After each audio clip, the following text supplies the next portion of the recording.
welcome to another exciting episode of Esoterica the podcast. I'm Chris Schultz. I'm Aaron Christian. And this is Esoterica the podcast. After you've listened to our episode today, or while you're listening, check us out at esotericathepodcast.com. We be cool with a website now. We are. We got links to all our various social media platforms and the multiple places that you can listen to this podcast, including the website itself. Because we've forgotten already what we're on. So, yeah, there's a little link. You can check out anything, and it's got some cool little insights into some of our episodes and links to all of the albums or things that we review. So check that out for all our content. And as we say every episode, feedback is a gift. So, shout out to us. We'd love to hear from you. Yeah. And if you're, depending on what podcast service you're using to listen to us, follow us, like us, rate us, review us. All that helps drive traffic this way. So, thanks in advance. TIA. Yeah. So, we had a discussion on the last episode that little did I know while we were trying different sodas for every episode that Aaron is not particularly a fan of carbonated beverages. Yes. Carbonated beverages is the way to go. It's not just soda. I don't like seltzer water either. Yeah, I don't know what I would consider seltzer water. I guess it falls under the category of soda, but I'm not a fan of seltzer either. So tonight we're trying a juice, and unfortunately I learned the hard way that 7-Eleven is not the best place to find esoteric juices. Is this you why don't you say what we're doing first before I ask this question? Well, we're gonna try a juice that's new to us, that's not one of the major brands. It's Calypso Taste of the Islands. And this is a strawberry lemonade flavor. So, my question is lemonade a juice? I mean, I guess it's the juice of the lemon, but there's also like sugar and water in it, not just a natural. Apparently, it's more of an aid than a juice. Well, I would figure. What is aid? A type of beverage? Is aid a thing? I don't know. Well, while he's Googling that for me to humor me, this is made by the King Juice Company in Milwaukee. I haven't looked anything into them, but I haven't heard from them before or heard of them before. So I figured this might taste pretty good. But, I mean, the ingredients are pretty natural. Water, sugar, lemon juice, concentrate, pulp. It's pretty good deal. It's got real lemon bits. Okay, so real quick from Quora.com. Aid is a suffix. I'm sorry. I use the singular form of suffix. Aid is a suffix used to denote a sweetened fruit, often citrus, flavored beverage. These drinks may be carbonated or non-carbonated. Widespread examples. I've never heard something referred to as a widespread example. I have. Include lemonade and cherryade. I've never had cherryade. I've heard of orangeade. I have heard of orangeade. I think that was something they used to make in the 30s. It was like made with sugar and stuff. Maybe that's a future episode. Who knows? There's a video online of somebody making orangeade. So I don't know. Now, in my defense, before anybody criticizes me for thinking that 7-Eleven might be a place to find off the beaten path juices, every now and then 7-Eleven has their own flavored chips. And I have gotten Italian sausage and prime rib flavored chips that were 7-Eleven brand. And peach cobbler. All of which had various things about them that were good and many things that were bad. So I thought maybe like 7-Eleven would have their own wacky juice, but they did not. Well, closest we're going to get to wacky juice. Strawberry lemonade. Now, we used to sell this at the supermarket I used to work at. And or I guess still work at, and it usually sell pretty good. We sell it by the case sometimes, so I have high hopes for this. Yeah, I will say, and it's in a glass bottle. So nice. Hopefully, I get a satisfying pop when I open it. Yeah. If I can open it, that's what's good. Ooh, that smells fantastic. Not overpoweringly sweet. Oh, I see bits of lemon. So here's to tonight's episode of Esoterica. Clink from across the room.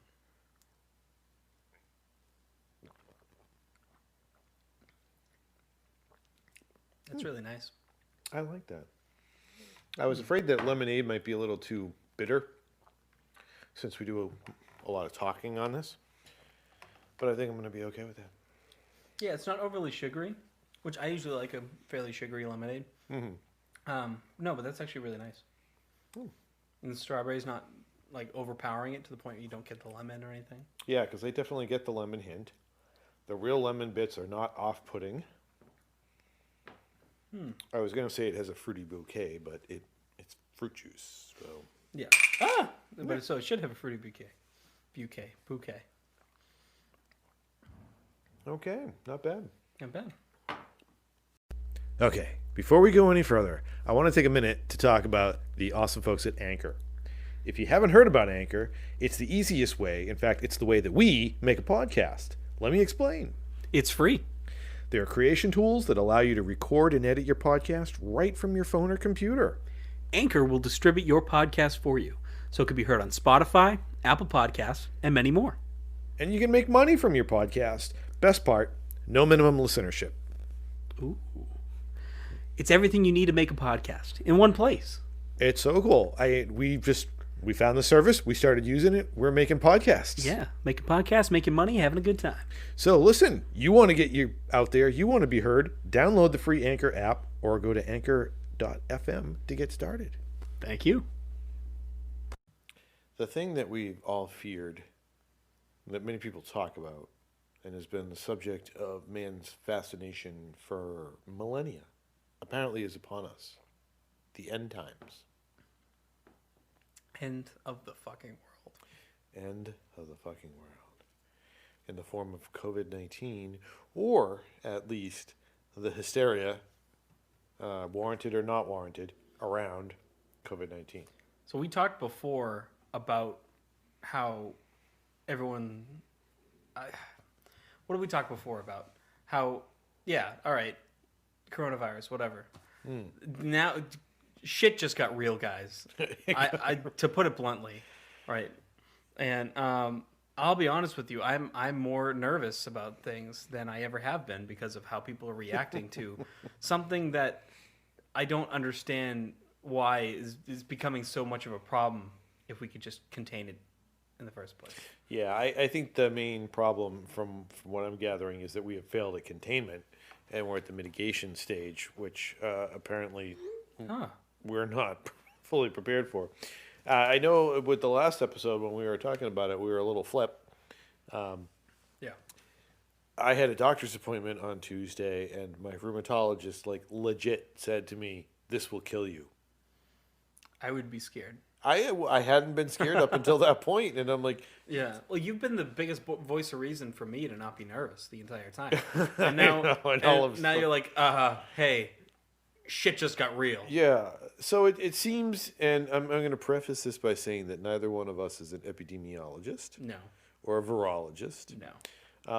But we work closely with some of those guys, and we've gotten information from good sources. So a couple things that I've gathered out of this that are cause for concern is how quickly that this virus is spreading and how contagious it is, which is unusual.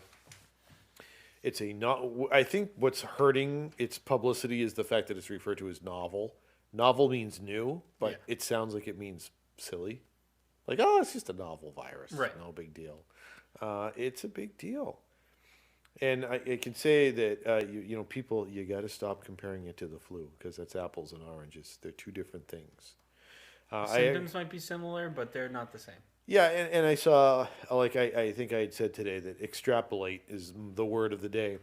I had to Google that earlier, so you might want to define extrapolate. So somebody had posted an graphic from Fox News this morning of, and I'm kind of guessing at the numbers from memory, that said the flu. There are 42 million confirmed cases in the world, 46,000 people dead. So that's the mortality rate, and I'm not going to bother to figure out the percentage. But then next to it, they had the coronavirus, and it was like 198 cases. There's something like 22 deaths or something.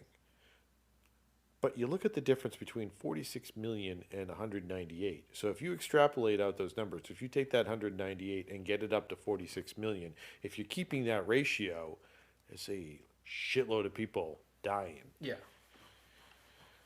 So it is pretty serious. And as somebody with a compromised immune system, I don't appreciate people saying, well, it only kills the elderly and the people with underlying medical conditions. Because you know what?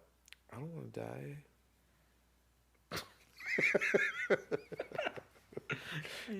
Not today.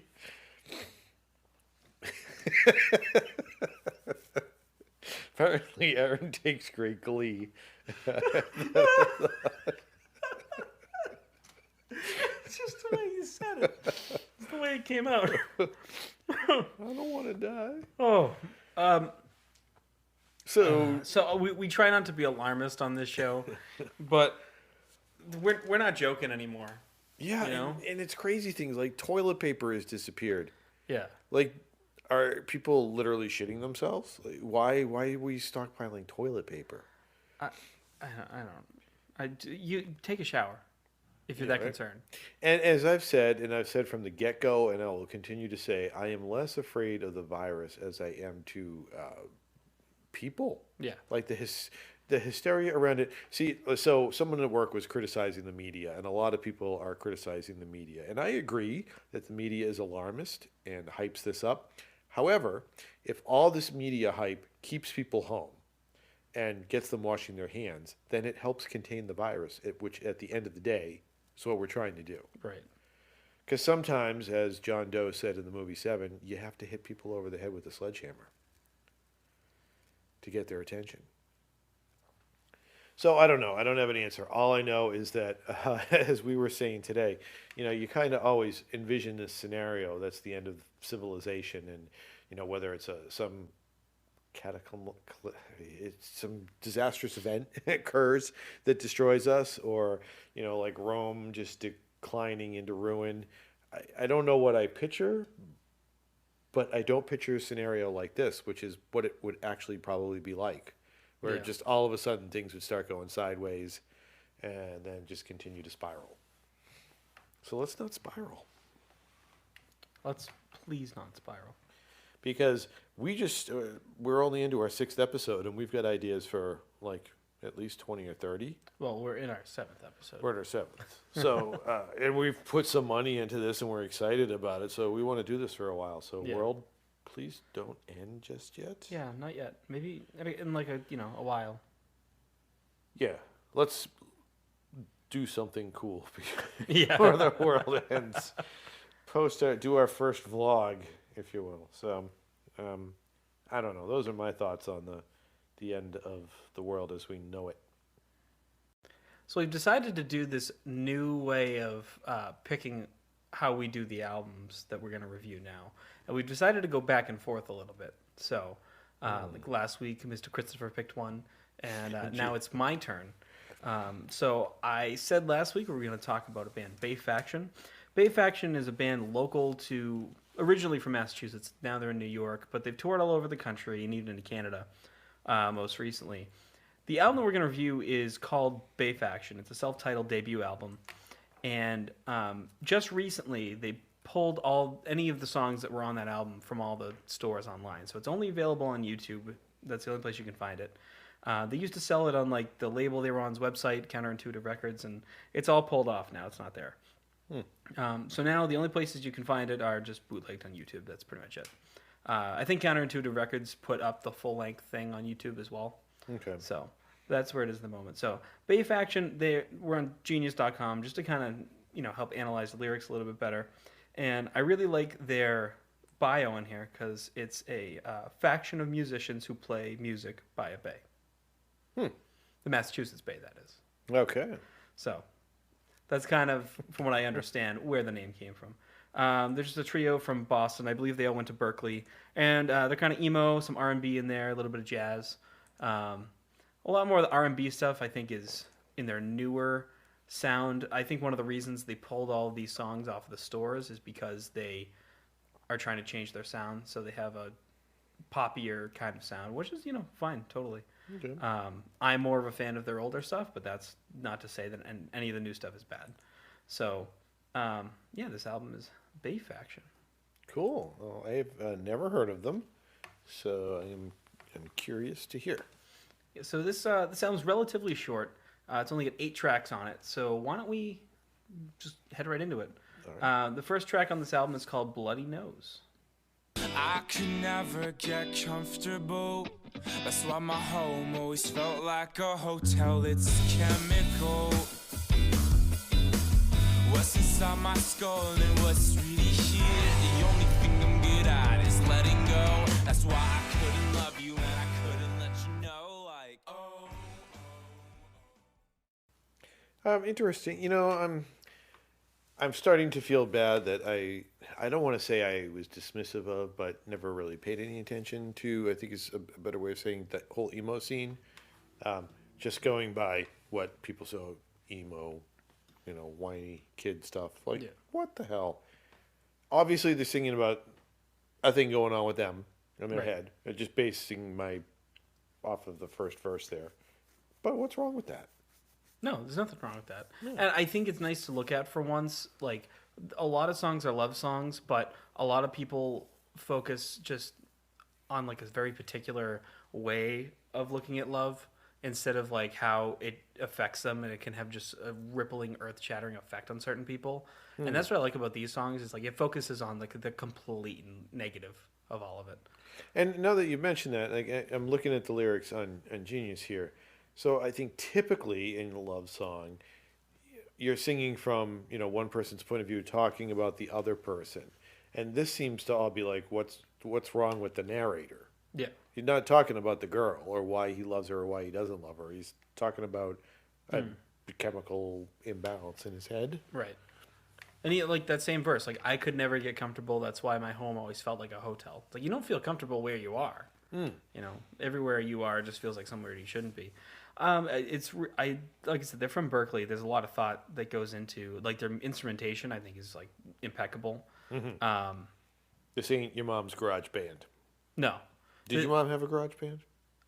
kind of, but like it was my band in her garage. Is that? Anyways, Anyway. the next song we're going to listen to is Captive Cows. I love the name of this song. I've always loved the name of this song. And it's a really good, like all these songs, I will probably say the same thing too. Really good metaphors. Yeah. So there should be pretty good ones in here. So let's take a listen to Captive Cows. You should go now. Before the wolves come back to pound the Jesus from the ceiling crowd. And you should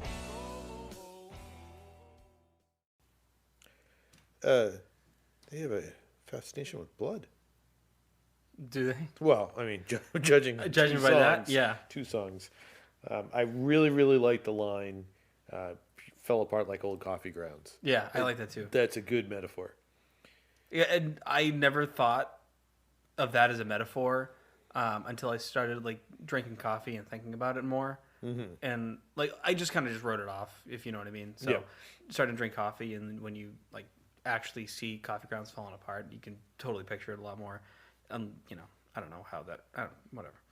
I've always liked the line, "We'll make curly cues on captive cows," because I didn't know what a curly cue was until fairly recently. But I like it because now it's pretty much just making something look pretty. I kind of want to go to Peaceful Meadows and Make curly cues on captive cows. On the captive cows. Wow. Yeah.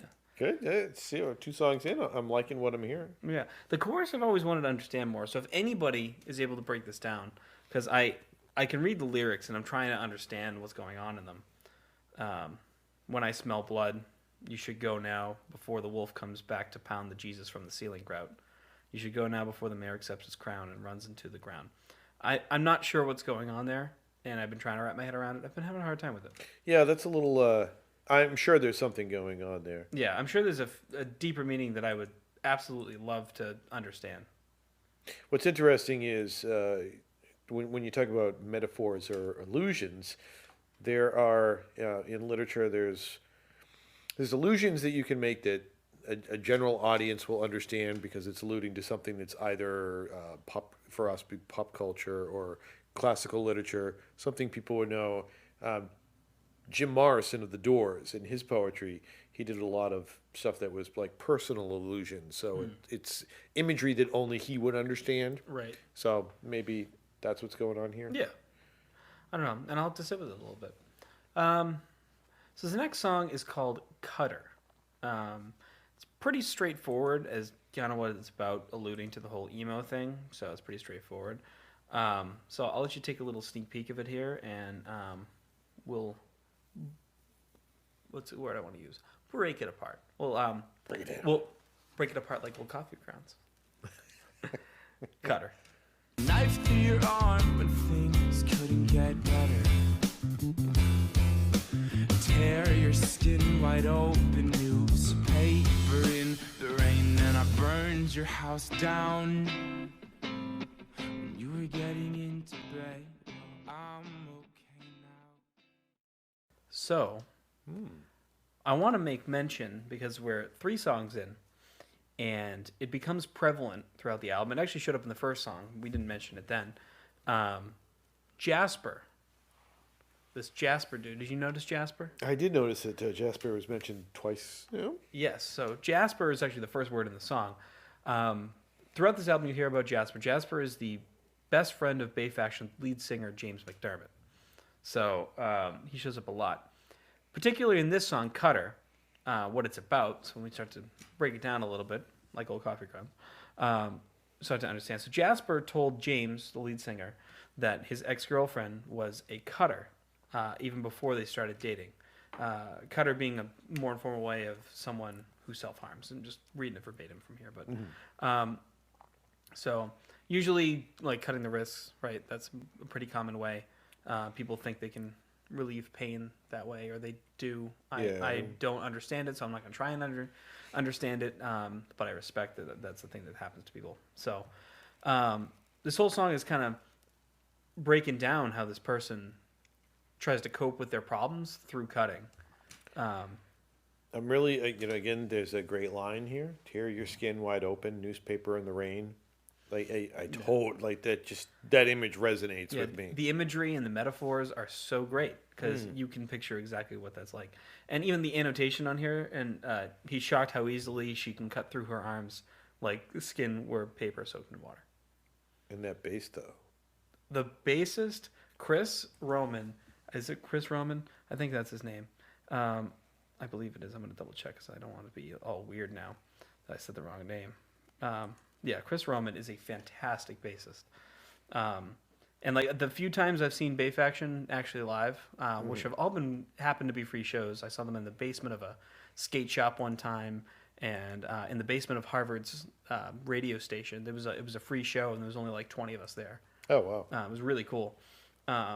He's just sitting there, just doing his own thing, just like mindlessly playing these sick bass lines. So, kudos to you, Chris. Yeah, it's funny. The only other, off the top of my head, the only other band that I can think of that are Berklee grads are Boston, Apples and Oranges. Yeah.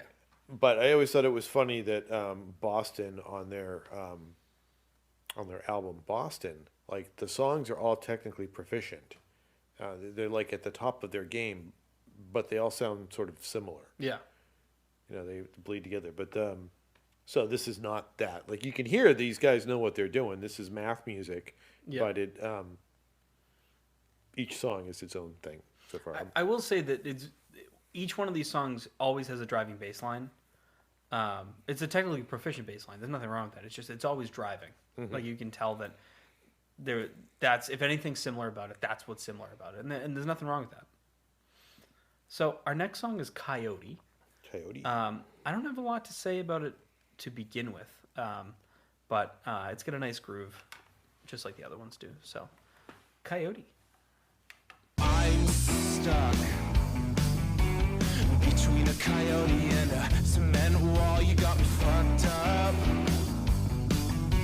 I guess you never really knew it all. I would kill to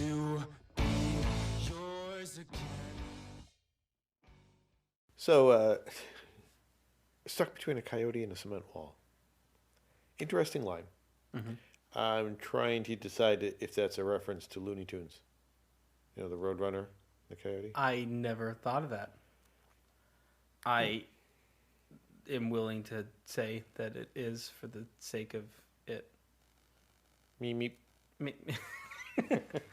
The line I really liked in here was, "My chest is made of toothpicks and it splinters when I cough." Yeah, that was a good line. Again, metaphors are just so good. And so you mentioned during the last song that every song has a driving bass line to it. Yes. And I noticed this song too, the same with the guitars, it's very driving. I noticed as a counterpoint to that, at least on this track, I'll have to pay closer attention to the next few songs.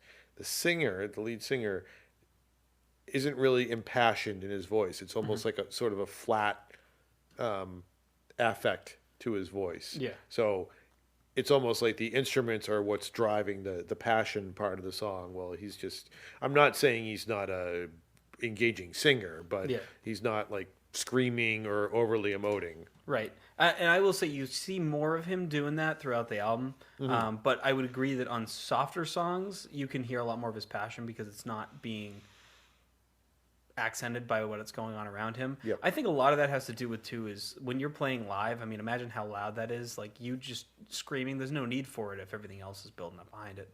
True. But Coyote, I like the whole concept of, like, you know, I just want to be with you. I want to be yours again, but you don't want to be with me. And now I'm just stuck in this complete part of my life that I don't know where to go. It's nice.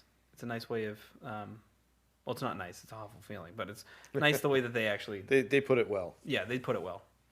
The next song in this album is one of their most popular songs, for what it's worth. It's not anywhere anymore, but at the time that I saw them the first time, in 2017, this album's up for 2 years. This was the most popular song. So they were playing this in the basement of a skate shop, and everyone was like, "Oh my gosh, this is great!" So I love the name. It's Sasquatch 22. Okay. Sasquatch 22. Yeah, you'll see why the 22 is important. I'm still figuring out the Sasquatch part. So Sasquatch 22 by Bay Faction. Love the song. Let's listen to it. Okay. Tuesday. And I'm wasted like Friday night. When I was wasted, so I cycled a vicious cycle, and I'm just... Interesting. I caught the 22 reference. Yes. As is with you, I didn't catch the Sasquatch reference. Yes. Although I've heard that Sasquatch is a damn good liar. He can tell a damn good lie. Can he? I've heard that about him. I really like about this song is he starts talking about how he's catching feelings for a girl that he's currently having sex with. So, you know, it's not like girlfriend or anything like that, but that's what he refers to her as. I don't know. I like that. Especially the line where he's like, I called the girl that I'm currently having sex with, and I said that I loved her, but it was over Facebook. And then she came over later, and everything's fine, like whatever, we just forgot about it. Again, generational things, kind of a lot like modern baseball. This ending thing, it kind of gets dark. It's like you can't handle that you like this person so much, but you don't want to ruin what you already have, that you just kill yourself. Yeah, that was a... it's kind of out of left field, but I like where it goes a lot. Yeah, because up until that point, my play would be, he doesn't really have feelings for this girl, but he'll tell her that so that he can get laid. But that's not what's going on here. No, there's a lot more going on here. He really likes this girl. I'm sorry, James.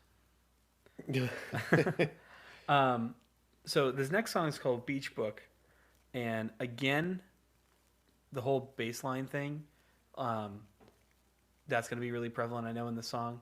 And passion, the voice, you'll definitely hear more in this song. I think you heard it a little bit more, hopefully, in Sasquatch 22. Yep. When things were stripped down, but you'll definitely hear it more in this song. So, Beach Book.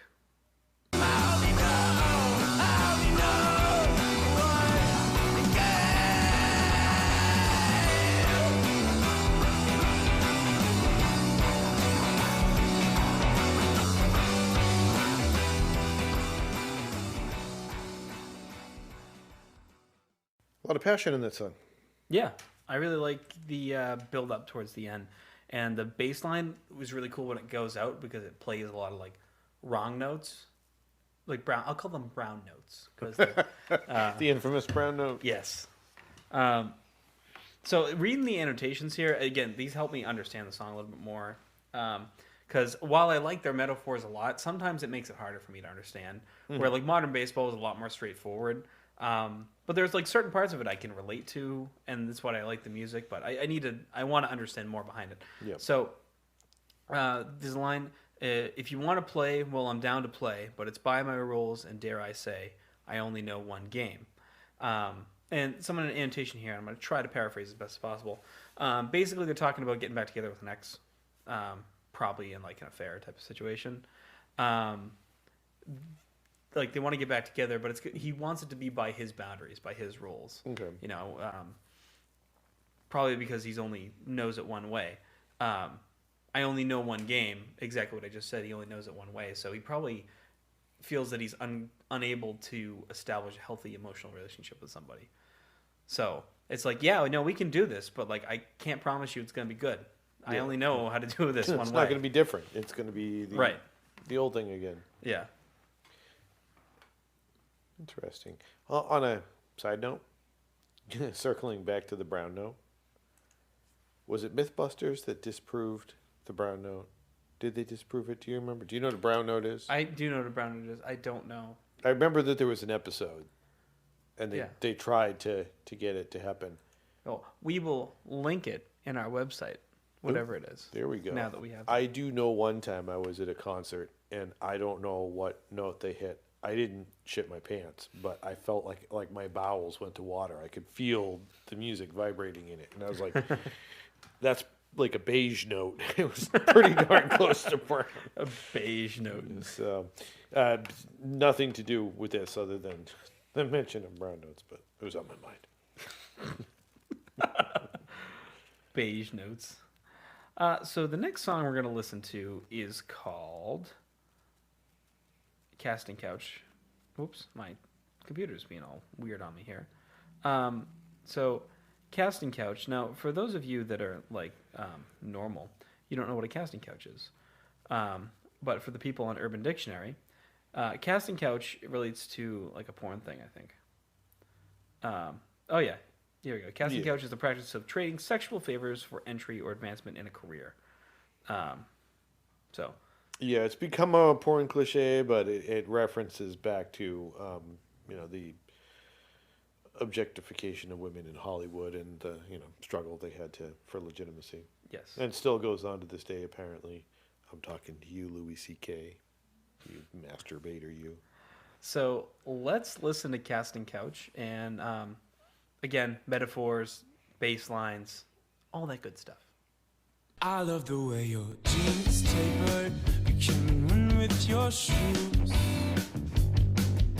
But I don't know if I can stick around for you. I love the way you look back at me, but after a few. So interesting when we're talking on metaphor. Casting couch brings to mind an obvious reference, that sort of screwing your way to the top, or the objectification of a woman. What I kind of get going on here is that he's fearful of his feelings for this girl, so he's pushing this relationship into a purely sexual one rather than getting emotional. Yeah. Interestingly enough, I usually don't like to talk about my first marriage because it wasn't a good one. Mm-hmm. But my ex-wife had this thing, like we had to have sex every night. And if we didn't, she would get like completely unhinged and upset. And I think for her, she was only able to, love for her was a purely sexual thing. Like the emotion didn't make sense. So she didn't feel loved if we weren't being physical, which is not what love is about. Right. Sort of an opposite of this, but that sort of confusion, the conflation of emotion, feeling, and sex, the physical part, when they're all separate things that play together. But so I get, in a twisted sort of way, I get where he's coming at, I guess. Yeah. And even like the second verse where he's like talking about how this girl is just hanging out with all his friends. And if you don't want to hang with me, like I guess I'm not gonna wait up for you. Yeah, let me know. Yeah, just let me know what's up, or I'm not waiting around for it anymore. And there's Jasper again. Yeah, Jasper said that he saw this person.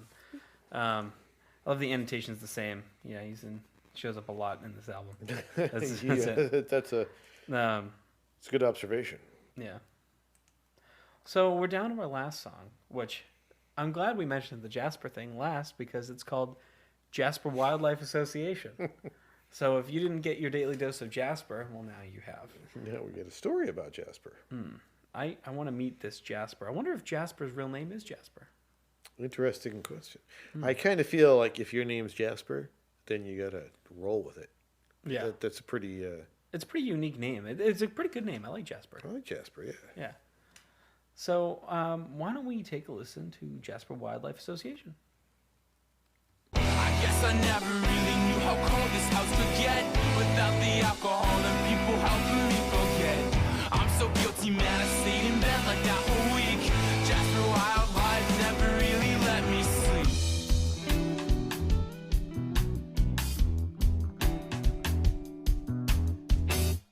So there's a lot to unpack here. There is indeed. All right, so we're talking about coyotes again. And, well, there's a couple of different things that why that metaphor would work. But what I'm getting out of this, I don't know, does this lead singer come from a broken home? Was he renting an apartment? Like, I am taking the cold house literally. Yeah. In my mind. But then what really threw me off is talking about his dad crying. Like, I don't know what's going on there. So there's a proposed edit on Genius that when I read it, it kind of blew my mind because I didn't understand it. And then when I kind of read through the lyrics a little more, I started to understand it. So it's the edit on here is saying that this song is a cap to the story, and it's pretty much saying that this whole album has been inside the lead singer's head, including Jasper. Like, none of it is real. This is all made up. Like Fight Club. Yeah, I mean, Jasper may actually be a real person. I don't know. But all this is made up. And I think if you think about it, all of this, when you say all of these problems are made up, too. The chorus is, I guess I never really knew how cold this house could get. You're taking it as a cold house. I'm taking it as cold as how, like, oh, damn, that's cold. Like, that's awful. That's mean, right? Yep. Without the alcohol and people helping me forget. Pretty straightforward, right? Yep. Alcohol trying to help you forget. People try to help you calm you down. I stayed in bed like that whole week. You know, sometimes you're just crippled with all these feelings and depression that you can't get out of bed. Yeah. Jasper Wildlife's never really let me sleep. If Jasper is the person seeing and telling you all these things, and in turn all the wildlife are the things that he says that make you feel a certain way, then you can't get away from it. You can't sleep. You can't have that break. Yep. So that's just in the chorus in of itself. I can understand how using that metaphor makes a lot of sense. And even the verses around it, I mean, I think they kind of, like, pissed off and hungry, it's just related to Coyote, the song, which is alluding to the metaphor that was used in the song. Yeah. You know, I think it's the line about coming up the stairs and finding his father crying. If I'm taking that literally, I don't know. I mean, his parents divorced, his mother dead. Like, that cold house, I'm picturing like it's a broken home. Right. And using alcohol and friends to fill that void. And it's not until that is absent that he's forced to recognize the fact that, you know, it's a shell. I don't know. I have a hard time, like, I understand art and I understand artists create and tell stories, but most stories are based in the writer's reality. Right. Pink Floyd The Wall, fantasy story about a rock singer that goes insane and becomes a fascist. 90% of that is Roger Waters' personal experience, Right. as he was going through a personal breakdown on tour. So when I see something like this, I mean, I guess the presumption I'm making is that maybe the story's fictional, but this is stuff that James has gone. I'm assuming James is the writer. Yeah. He's the lead singer at any rate. that this is stuff he's gone through or is working through in his life, and maybe he turned that into a fictional story to tell that. But Right. I could be way off base too. Yeah, I would love to, and I tried reaching out to Bay Faction ahead of time. I have spoken with them before on just like, hey, I like your stuff, and I may try, from this discussion, seeing what I can talk to them about, if I can get actually in touch with them at some point. I'd love to know more, especially about Jasper and this whole situation. And if I could spin my own conspiracy theory here. So we mentioned at the beginning that they've sort of scrubbed this album from the internet. Yep. There was, I guess, an EP before that, too. All that's not there. So I would hazard a guess that this is maybe intensely personal. Yeah. And now that they've gone in sort of a different direction and have a different sound, that they want to distance themselves from something this intensely personal and, move in a different direction. So Right. that to me might make sense why they'd say, you know what, we're taking this off, we're walking away from it. Right. And I mean, even when they put it out, like, you could buy the LP itself and you could find the songs on YouTube. I don't know if they were available online at one point. It sounds like it was on Bandcamp, the whole thing. But on, like, Spotify, there was only Beach Book, Bloody Nose, and Sasquatch 22 were the only 3 that were available up until recently. It looks like maybe on Apple Music it might still be there. I haven't checked. But it's been pretty much pulled off. Well, So that's my theory. Until I hear differently, that's what I'm sticking yeah. with. So I'll see if we can get in touch with Mr. McDermott or Bay Faction or anybody. I want to get some answers. Yeah, that would be cool. Yeah. Well, that was definitely an interesting album. Yeah. I enjoyed it. So I'm just going to go off here and say one of the things that I've found interesting, and Aaron and I kind of talked a bit about this earlier today. So we're kind of getting into a format with the show where one of us brings an album to the table every other episode. And as we've mentioned before, there is an entire generation between Aaron and I. Yes. And I find that really, it's an interesting counterpoint that I'm really appreciating because, I'm intimately familiar with the music of my youth, and it has made me, which we haven't really explored yet. Most of the stuff I've brought to the table so far has been genuinely esoteric in that it's, garage finds way off the beat, not even stuff that's in my Right. repertoire. That may change as time goes on, but I know so I kind of enjoy having you hear something that is not relevant to today. Yes. But I'm finding that I'm really enjoying hearing stuff that is relevant to today and not necessarily part of my experience. So that's kind of cool. And I like sharing the things too that nobody would ever hear of Bay Faction or Modern Baseball maybe if you didn't listen to this podcast or listen to any of these songs.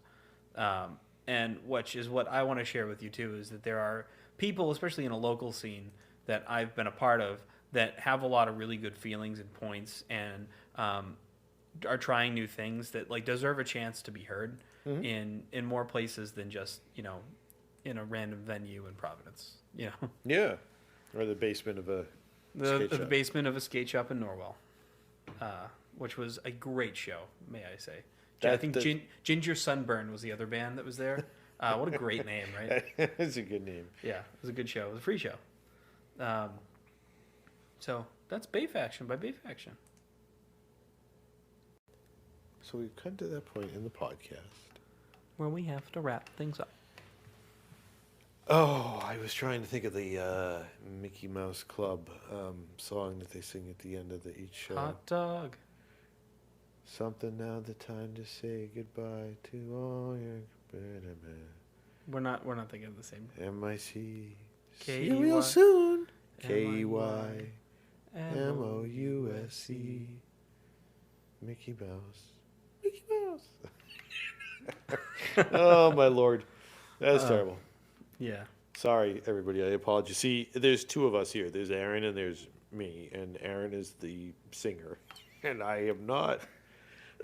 So if I haven't mentioned it before, I was in a barbershop, or I guess I am barbershop quartet chorus type of thing, and we just sing these things called tags. So it's the end of the song. It's kind of how they wrap up. One of the most famous warm up kind of taglines is that. Oh, okay. MICKEYMOUSE or something like that. Nice. That sounded a lot better than me. Well, thank you. Anyways, don't forget to check us out on our website, esotericathepodcast.com. We have episodes out weekly on Wednesdays. Next week, Chris, what are we going to be looking at? Next week, we are going to take a listen to a 1996 release from Land of the Loops, which is a Boston-based electronica musician. The album Bundle of Joy. So that should be interesting. I'm looking forward to it. So, again, check us out Wednesdays at midnight. Our new episodes are dropped. Esotericathepodcast.com. And Thank you for listening. we'll see you next week. See you real soon.